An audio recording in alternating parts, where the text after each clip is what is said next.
That's everybody. Good luck, have fun. Yeah, good luck, have funs. Everybody ready? They're about to get to it. All right, I'm gonna take two here. Microblizz will handle. He's gonna give you the best commentary of his entire career right here in 2 minutes. So I'll be right back. Whoa. This is really setting me up for failure here, dude. You'll never fail me. All right, it looks like it's just us. Hopefully nothing crashes with the stream, but okay. They're getting off, and the moment everybody looks even. Stevens, dog building up a big tower.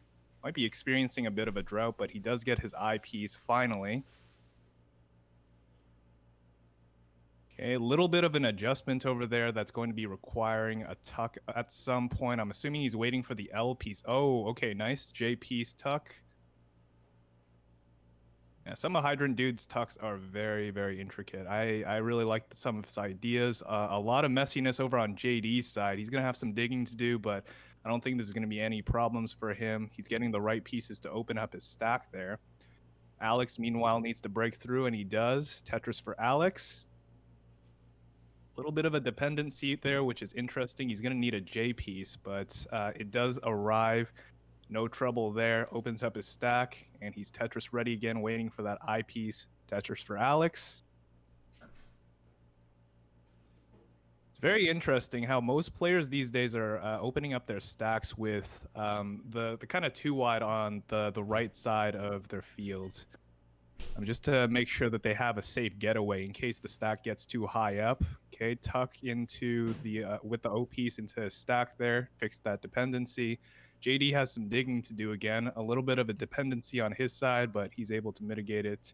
Just needs the right pieces now. He gets it, and now he's just waiting for the Tetris, and there it is.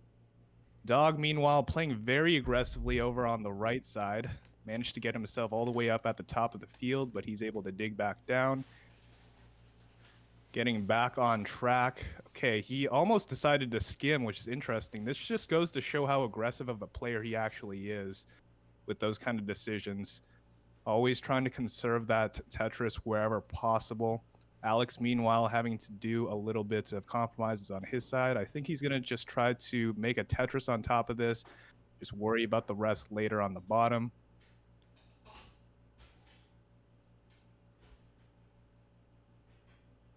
Okay, meanwhile, JD and Hydrant Dude looking pretty strong and even on the right side there. No substantial leads, very interesting. Oh, wow. Such vision on that. Hydrant Dude. Such a big brain on this guy. Meanwhile, Alex is creating a center well there. See how this works out for him. He's getting some dependencies that he just can't deal with. Has to open up his stack again. This is one of the downsides of the middle well. There's just less room to be placing your pieces, so he's gonna have to do more skims on average. But he does open up his stack finally. Back at the bottom, and dog, wow, so aggressive, man. He's got to be really careful here because he's gonna end up creating dependencies here and there. Really messy stack, but he still is in the lead, so he has some wiggle room to work with. Whoa. Sorry. Hi, Shen. I think this. Yeah, I think sound crashed in OBS, but I thought of a workaround. I'll just pull up like YouTube or something. Yeah, go for it, man. There's some excitement going on. Everybody literally even at the moment.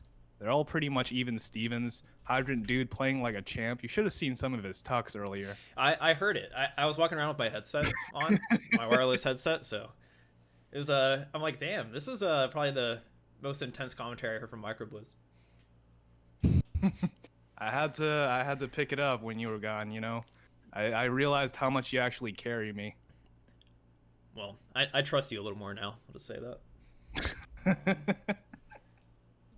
Well, thank you. Trying to navigate YouTube in this tiny window here. Let's see. Feel free to keep it up while I set this up. Okay. Yeah.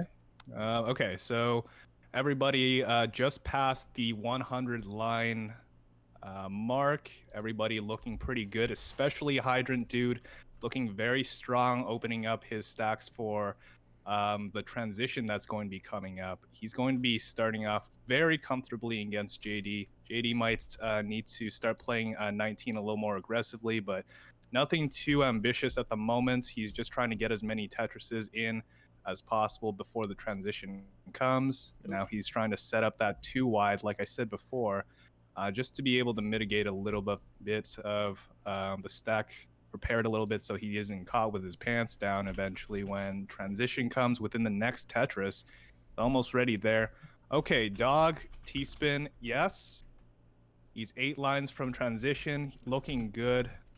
Stack evening up again. He's probably going to want to start preparing for the next one here. He chooses to make the Tetris, which is very ambitious. That next eyepiece to be able to get that Tetris in, and he's looking really high up on the stack. He's already ready for his next Tetris, and he gets it. Okay, looking strong as well post-transition. Alex, meanwhile, at the bottom of his field, looking crisp as well, handling that garbage like a oh, no! Oh, that could be trouble. He's going to have to do a little bit of digging, and he does make some compromises here. Gets that eyepiece that he needs for that dependency, and he's back to Tetris ready, as if it didn't even happen. Meanwhile, Hydrant dude looking strong as well, had to make a little bit of a compromise, and another one wondering how he's going to get out of this situation. This is looking really grim for him. He needs an eyepiece here. He gets it, but there's a bunch of mess over there. He decides to just opt to fix it while he can. Oh no, that decision could really bite him. He was in the lead. Oh wow. Oh, he couldn't get the eyepiece over. And JD, meanwhile, while all of that was happening, he was actually able to clinch out the lead, and this game is JD's. With such a strong transition score, such a strong lead as well. It's a little unfortunate to see, but he still has room for another match against JD. It's not all over yet. He does have a second chance. Let's move on over to the right side again with Dog and Alex. Both pretty much neck and neck, just exchanging Tetrises. Dog preparing for his next Tetris tower there on the right. Okay, next Tetris, and Dog's back in the lead. But they are basically just one Tetris apart at the moment. This could be a bit of a nail biter and could really go the distance. They're almost at 200 lines now.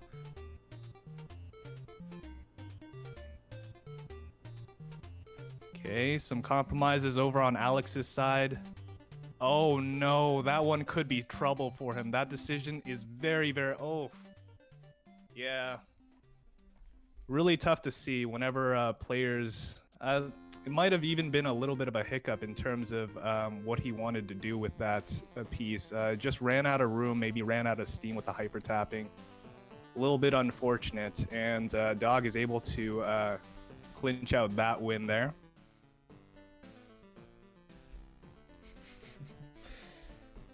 Did JD and Hydrant dude just start the next one? Yeah, I got a countdown in chat for them. Oh, okay. Oh, okay. I'm eating a bagel, by the way. Oh, yeah, all good. Cream cheese? Hell yeah.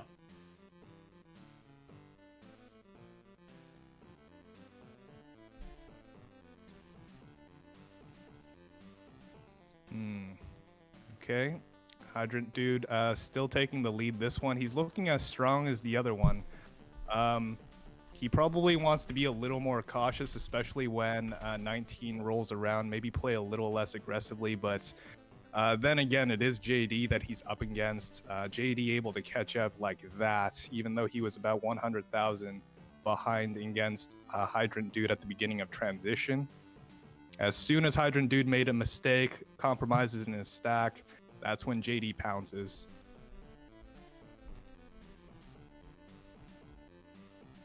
I'm sorry, did we have a ready from Dog and Alex on the right? We did, okay. Dog said be right back, 30 secs. Okay. They're ready now, though. Oh, he's ready. Let's do it.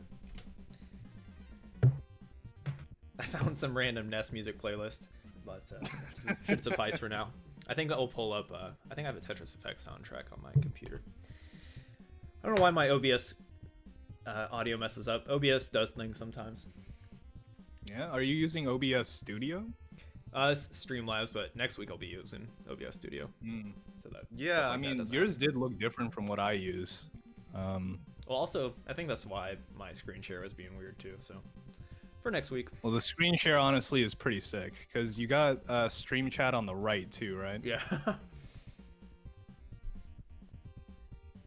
Oh man. Oh, what? Sorry. Okay.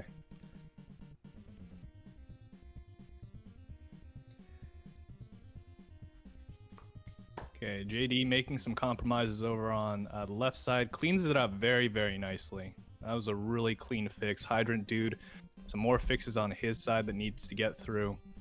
These are really, I think, the lapses in his play he's got to watch out for because those compromises he's making might not be helping him as much as he thinks it is. Okay, he's going to try to stack through a Tetris and try to open up his stack. RNG just doesn't give it to him. A little unfortunate there, but moving on to the right side, we got Dog and Alex. Dog having a little bit of a weird stack over on his ends. He's going to have to try to dig through all of this. There's going to be that one hole there that's going to prevent him from doing the Tetris, so he's probably trying to dig through there before he opens up anything else. Okay, he's finally able to open through, and he's Tetris ready now. Alex, meanwhile, building up a slight lead over him. Nothing too substantial, especially since Dog is about Tetris ready. And he gets it. Pretty much puts them back to even. Okay, and Hydrant Dude and JD both looking strong as well. Clean stacks. A little more aggressive on Hydrant Dude's side. Okay, gets that Tetris. Okay, double eyepiece into Tetris, taking the lead. And they're looking in good shape. Hydrant Dude, a lot more aggressive than I remember him being, really. Just very, very aggressive plays. A little bit of a jagged stacking patterns that I'm seeing. JD, I think, more on the side of, trying to keep everything flat and even, which I think to his benefit actually does a lot of good for him in this matchup in particular. Especially since, like every time I look over at Hydrant Dudes, he's making an interesting fix. He's able to get through, but he really wants to be careful about that because he is getting close to transition. He's probably just trying to ooze out as much as possible. Transition score looking great for him. Meanwhile, Alex having to make some compromises over on his side too. Dog, meanwhile, Tetris ready, just waiting for that eyepiece. Nice T-spin tuck. Wow, and he decides to go for the T-spin. That looks so smooth. Do you know it's hard to control pieces in this game? They make it look easy. Yeah, dude, that's what I'm saying. Like, he made it look like it was guideline. What's with this playlist? Got some Tiny Toons music. Dude, what is this? What are those bunnies? Don't tell me. You ever watch Tiny Toons? No, I didn't. I think that was a little beyond me. Aren't we the same age? Like, what I got a few years on you. Maybe 3 or 4 years. Okay. Yeah, maybe a little past my generation. Ooh, okay, Alex. More digging he's gonna have to do. Gonna have to take that double there, and his stack not looking so great, but he does have the time to fix it up. JD and Hydrant Dude already at transition. Both of them are pretty much neck and neck. JD has the lead at the moment, but they're just one Tetris apart. I don't know if you hear this music, but it's... some more interesting tucks by Hydrant Dude. Oh, this could be a little grim for him. Oh man, that O piece came way too late. Gonna have to do some digging there. Okay, he's getting the right pieces to open up, but he did have to burn through like 6 or 7 lines there. Little unfortunate, especially since JD is just piling on this lead he has over on the left. Okay, and Dog doing very, very well. Look at that transition score coming in. 500,000 by the time he has 112 lines cleared. It's looking in great shape. Alex needs to play a little more aggressively, but he needs to solidify his stack first. Interesting game here on the right. Actually, Hydrant's still within distance here. Because he is behind. Very much Actually, so. Maybe like 2 Tetrises all he needs, and he has that built up now. He just needs the pieces for it. He's looking better and better in terms of his stacking. Okay, a little bit of compromise there, but right piece to fix it. Oh, this is aggressive. Ooh, This is very aggressive. He knows who he's up against, right? Oh man, he really wants this Tetris. Oh wow. Okay. And the thing is, this is what I mean. Like, oh, that was some more sick tucks by Hydrant dude. Yeah, it's pretty much But tied this up is now. what I mean. He preserves the Tetris, but messes up his stack, and I do think it does end up costing him a little bit. He stacks a Tetris over all that garbage there, opens up his fields. Yeah. Oh, this is getting intense. It's almost kill screen. We already know JD is capable of playing during kill screen, so Hydrant dude needs to be very, very careful about how he's going to play this. He needs to be very efficient over the next 14 lines he has to work with. Wow. JD on the verge. There's the Okay, max. no skims. That's eyepiece. Oh, being ever so elusive for him. Oh, there it is. it's frantic. Frantic. This is looking rough. It's 5 lines. I don't see. Yeah, 5 lines. He doesn't have enough to work with here. He's gonna have to build a Tetris on top of all of this. Oh, and he's only got 1 piece to work, or 1 line to work with now, and it's over. Unless Hydrant dude can play kill screen too. Oh, it's unfortunate. Well, he can play kill screen, but I was thinking the only chance he had is to get his board low enough to play kill screen. Yeah. And the thing is, he would have needed like 2 or 3 Tetrises still to be able to edge out the victory against JD, because JD still had more lines to work with, and he did another Tetris at the end. Really well played. Great patience by JD. Oh god, I can't believe he could get over that. Game proficiency, yeah. I have like a newfound respect for these. Was that a literal casual 1.1 by JD in the second game? Well, he hit 31 by I think he was pretty far up on the board too, which is kind of crazy. Okay. So well played from Joseph, and I believe Joseph moves on to the finals unless I miscounted the stars earlier. So oh man, yes, just some desperate plays by Alex on the left side there. A little bit unfortunate to see. He's making some moves that are really hindering his stack, and I think he's just getting up here. It would have been a really, really tough battle back, and he'd have to play perfectly. If not, you know, it would have just been over. But I don't think he really had the room there. Wow, great game from Score Dog. wise, catch up. Yeah, Dog eventually had like 300,000 points lead over Alex there. Yeah, it was pretty substantial. It was kind of hard to peel our eyes from what was happening on the left, but I did notice that Dog had like a 300k point lead in transition. Yeah, train the cam on Dog, because he's looking for a 1.3 at this point. He had a max out at like a level 25, I think. Wow, yeah, this space is actually ridiculous. Yeah, no skims there. That's level 27. Okay, it threw me off because of his colors. I thought it was like 22 for a second. True. I'm like, damn, he has a 1.1 at 22. What's going on here? So, okay, some digging here. Oh no. Is that enough to clear? Okay. Oh, he's gonna need 2 eyepieces. He might not make it. Okay, makes it for that. Doesn't have another Tetris. Yeah, it's rough. Build on top of that, maybe? Oh, is that a 1.3 already? It's 1. I don't know what C means. It's 1.2. Sorry. Yeah, it's not a 1.3. 1.2. Yeah. Okay. I was like, there's no way that's a 1.3. Okay, yeah. Awesome. So great showing from Dog, and we're gonna have a hype matchup. What I think people have wanted to see this matchup for a while now. Dog versus Joseph. Yeah, pretty tense. JD wants to take 2, so we'll just give him a little bit of a break, especially that last one. Probably really intense. A lot of neck to neck.